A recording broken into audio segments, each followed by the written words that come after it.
আলাইকুম রহমতুল্লাহ। প্রিয় দেশবাসী, রাজনৈতিক আলাপচারিতা প্রতিদিনের নিয়ে আপনাদের প্রত্যেককে অভিনন্দন।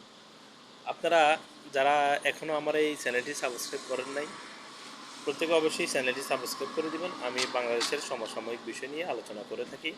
আমি আমার সব অ্যানালাইসিস করে খুব সংক্ষেপে শর্ট ভিডিও করে থাকি, বিশেষ করে শর্ট নিউজ করে থাকি। আর মাঝে মাঝে বড় ধরনের ভিডিও বানিয়ে থাকি, যেটা 4-5 মিনিট হয়ে থাকে। দেশবাসী, প্রিয় দেশবাসী, আমরা লক্ষ্য করলাম মাননীয় প্রধানমন্ত্রী শেখ হাসিনার কে ক্ষমতা থেকে উৎখাত করে যারা এখন ক্ষমতার স্বাদ গ্রহণ করছেন ডক্টর ইউনূসের নেতৃত্বে, তাদের লক্ষ্য এখনও জাতি হয়তো বুঝতে পারে নাই, কিন্তু একটা জিনিস বুঝে গেছে যে তারা দক্ষ শাসক নন। একটা জিনিস লক্ষ্য করবেন যে এনজিওগ্রাম বা এনজিওতে যারা প্রতিষ্ঠা করে যারা সুদ বা সব সময় কেবল লাভ খোঁজেন, তারা কিন্তু রাষ্ট্র পরিচালনা সফল হতে পারেন না। তার কারণ হচ্ছে, রাষ্ট্র পরিচালনা করতে গেলে অনেকগুলি মেধা লাগে, অনেক মেধা সঞ্চয় করতে হয় বা সেটা প্রয়োগ করতে হয়, যে মেধাগুলা দিয়ে দেশের প্রান্তিক জনগোষ্ঠী থেকে সর্বশ্রেণী পেশার মানুষের কাজে আসবে এবং তাদেরকে নিয়ন্ত্রণ করতে পারবে। কিন্তু ইউনূস সরকার সবাইকে নিয়ন্ত্রণ করতে পারছেন না। আমরা লক্ষ্য করলাম, তিনি যেই লাঠিয়াল বাহিনী গঠন করেন, প্যাসিস্ট কাকে বলে, তিনি কিন্তু হাসিনাকে স্বৈরাচার প্যাসিস্ট আখ্যায়িত করতেন।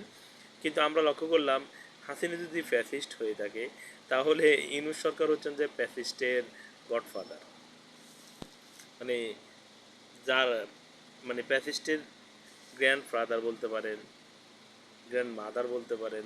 কারণ এর উপরেও যদি কোনোটা থাকে, সেটাকে লিমিট ক্রস করে ফেলছে। তো আমরা মাননীয় প্রধানমন্ত্রী শেখ হাসিনার যে জিনিসটা দেখতে পেলাম, তিনি কিন্তু আজকে কয়েকদিন আগে একটা বিবৃতি দিয়েছেন যে যদি তিনি ক্ষমতায় থাকতেন, তাহলে উন্নত চিকিৎসা করাতেন কিন্তু বেগম জিয়াকে, এবং তারেক রহমানকে এই মুহূর্তে দেশে নিয়ে আসতেন যে তোমার মায়ের অবস্থা। কারণ আমরা লক্ষ্য করলাম, তারেক রহমানের ছোট ভাই কোকো, আরাফাত রহমান কোকো, যখন মারা গেছেন, তখন মাদার অফ হিউম্যানিটি যিনি উপাধি পেয়েছেন, বঙ্গবন্ধু কন্যা জননেত্রী শেখ হাসিনা, তিনি কিন্তু বেগম খালেদা জিয়ার বাসায় গিয়েছেন এবং তা বেগম খালেদা জিয়াকে সান্ত্বনা দেওয়ার জন্য তিনি সেখানে ছুটে গিয়েছেন। অথচ আমরা দেখতে পেলাম, সেখান থেকে আসার পরও মাননীয় প্রধানমন্ত্রী কিন্তু তাকে ফোন দিয়েছেন, অথচ আমরা অশ্রাব্য গালিগালাজ বা খারাপ ভাষায় কথাগুলি শুনলাম। আমরা সে সময় যারা কল রেকর্ডিংটি শুনেছেন, তারা অবশ্যই সে বিষয়ে বুঝতে পারেন বা সেটা অবশ্যই শুনেছেন। না শুনলেও এটা অনলাইনে দেওয়া আছে, সেটা শুনে নিয়েন। কিন্তু তার অফিসের বা তার বাড়ির যে লোকজন ছিল, তাকে তখন বেষ্টনী দিয়ে তখন ওরা কিন্তু শেখ হাসিনাকে একজন প্রধানমন্ত্রী গিয়েছেন একজন সাবেক বিরোধী দলীয় নেত্রীর বাসায়। বা আমাদের মুসলিম জাতিতে আমরা কিন্তু একটা জানি যে শত্রু যখন নিজের ঘরে আসে, তখন তাকে অবহেলা বা অবজ্ঞা করতে নেই, তাকে তার সম্মান এবং মেহমান হিসেবে বরণ করে নিতে হয়। সকল দুঃখ কষ্ট ভুলে গিয়ে তার সাথে আলিঙ্গন করতে হয়। কিন্তু আমরা দেখলাম, সেখানে দুঃখের এবং কষ্টের মাত্রাটা আরও বাড়িয়ে দিয়েছেন। এতে বিন্দু পরিমাণ শেখ হাসিনা বিচলিত হননি এবং মনে কষ্ট নেন নাই। তিনি এসে ফোন দিয়েও তার কিন্তু খোঁজখবর নেওয়ার চেষ্টা করেছেন, অথচ বেগম জিয়া এর প্রতিউত্তরে অনেকভাবে করেছে। আমি জানি না সেটা এআই দিয়ে কি করা কিনা, তবে আমরা ফোন রেকর্ডটা অনেকেই পেয়েছি। আল্লাহ সবাইকে হেদায়েত দান করুক। কিন্তু এখনও উনি বেগম জিয়ার অনেক করতেন, এই ভালো উন্নত চিকিৎসা করতেন। কারণ উনি একটা কথা বলেন যে আমার বাবা এই বেগম জিয়াকে আমাদের বোন বানিয়েছিলেন।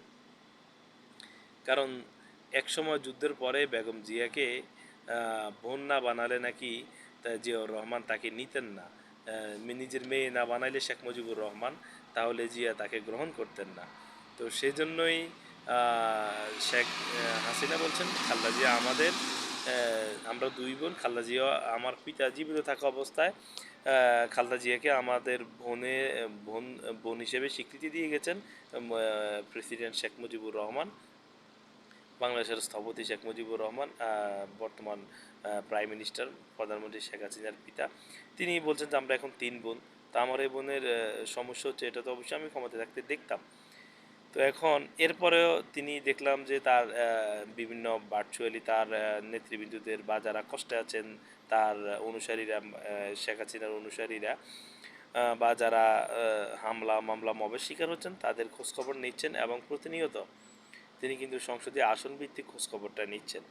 এখন এই খোঁজখবরটা কিন্তু ইতিমধ্যে বা ইতিপূর্বে কোনো নেত্রী নেন নাই। তিনি এমনভাবে কথা বলছেন যেন কিছুই হয় নাই। তার ফাঁসির রায়ের একটা রায় হয়েছে, সেটা সারা বাংলা এবং বিশ্ব দেখছে। কিন্তু রায় হওয়ার সাথে সাথে তিনি আগেই বলছেন যে আমার ফাঁসি হবে, এটা লেখা আছে এবং সেটাই হয়েছে। এবং এটা রায়টা দেওয়ার ঘোষণা করার পরপর তিনি বলছেন আই ডোন্ট কেয়ার, এবং তার সকল অনুসারীরা বলছেন উই ডোন্ট কেয়ার। এখন আই ডোন্ট কেয়ার আর উই ডোন্ট কেয়ারের মধ্যে এরপর তারা চুপ হয়ে আছে। এখন আমরা যতটুকু জানি, নদীতে ঝড় ওঠার আগে নদী কিন্তু শান্ত থাকে। বড় ধরনের কিছু ঘটার আগে কিন্তু সব কিছু লণ্ডভণ্ড করে দেওয়ার আগে কিন্তু সব কিছু থমকে যায়, শান্ত হয়ে যায়। তো তেমনি এমন একটা ভাব বিরাজ করছে বাংলাদেশের রাজনীতিতে, এবং বাংলাদেশ কঠিন চ্যালেঞ্জের মধ্যে পার করতেছে। এখন শেখ হাসিনা এই চাঙ্গা মনোভাব দেখে তার কর্মীরাও অনেক চাঙ্গা হয়ে গেছে গত 15-16 মাসে। তিনি একটা কথাই বলেন যে আমি যদি বাংলাদেশে এত উন্নয়ন করে বাংলাদেশ মানুষ বা প্রশাসনিক যে ব্যবস্থাপনা রয়েছে তারা আমাকে দূরে সরে দেয়, তাহলে দূরে দূরে রেখে আসে। কিন্তু এখন বাংলাদেশের মানুষের কাজ হলো, তারা যদি চায় যে এই দেশের আবার উন্নয়ন হোক এবং সে তার জন্য আমাদের একমাত্র নেত্রী শেখ হাসিনাই পারেন এই দেশের উন্নয়ন করতে, এই দেশের মানুষের ভাগ্যের পরিবর্তন করতে। আল্লাহ তাআলার রহমত, আল্লাহ তাআলার অশেষ করুণা। তো আমরা একটা এটাও জানি যে কি বলে, ক্ষমতা কিন্তু বা নেতৃত্ব কিন্তু বা দেশের মানুষের প্রতিনিধিত্ব কিন্তু উপর থেকেই সেটা পায়সালা হয়ে থাকে। অবশ্যই আমরা সেটা মুসলিম হিসেবে জানি এবং মানি। তো হয়তো আল্লাহ এই মুহূর্তে শেখ হাসিনাকে চাচ্ছেন না বিধায় ওনাকে দূরে সরাই রাখছেন। যাকে চাচ্ছেন তারকে চাওয়ার একমাত্র কারণ মানুষকে আল্লাহ বুঝাচ্ছেন যে দেখো শেখ হাসিনা তোমাদের মাঝে কি একই তোমাদের মাঝে কি আমার নিয়ামত হিসেবে ছিল না, এখন সুদী মহাজন যে তোমাদের নেতা হিসেবে আছেন তিনি আমার নিয়ামত হিসেবে আছেন, সেটা তোমরা বিচার বিশ্লেষণ করো। কারণ তোমাদেরকে আল্লাহ বিবেক দিয়েছেন। আল্লাহ বলতেছেন না, আল্লাহ তা আমাদেরকে বিবেক দিয়েছেন, এটা বিবেক দিয়ে দেখার বিষয়। তো প্রিয় দর্শক মণ্ডলী, আপনারা আপনাদের বিবেক দিয়ে দেখবেন, যদি প্রিয় নেত্রী শেখ হাসিনা যদি বাংলাদেশের জন্য ভালো কিছু করে থাকেন এবং তার যেটা পাওয়ার সেটা অবশ্যই তাকে আপনারা দিবেন, এবং তাকে ফিরিয়ে এনে আবার যদি আপনারা চান যে দেশের ইয়েতে বসাবেন, কি বলে, সিংহাসনে বসাবেন, তাকে নেতা হিসেবে মেনে নেবেন, তাহলে অবশ্যই তার যেই ভালো কাজগুলি তিনি করেছেন সেগুলি লাইক কমেন্টের মধ্যে, সেগুলি কমেন্ট বক্সে অবশ্যই আমাদেরকে জানাবেন। আপনারা যে কমেন্ট বক্সে ভালো কিছু কমেন্ট করলে আবার আরেকটা ভিডিও করতে, দেশের রাজনীতির পর্যালোচনা করতে উৎসাহ বোধ করি। সে পর্যন্ত সকলে ভালো থাকবেন। আল্লাহ হাফেজ। আসসালামু আলাইকুম ওয়া রাহমাতুল্লাহ।